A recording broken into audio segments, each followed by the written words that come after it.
కార్తీక మాసంలో వచ్చేటువంటి మహత్తరమైనటువంటి రోజు ఈ 18వ తారీఖు రోజున.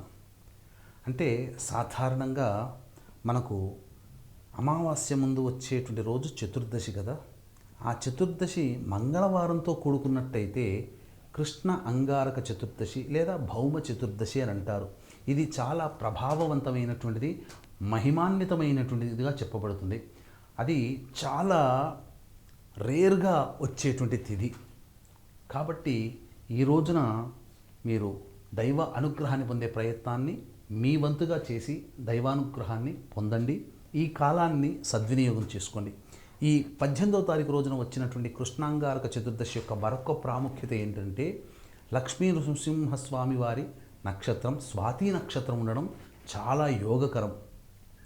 కాబట్టి ఈరోజు ఏం చెయ్యాలి అనేటువంటి విషయాల గురించి తెలుసుకుందాం. ముఖ్యంగా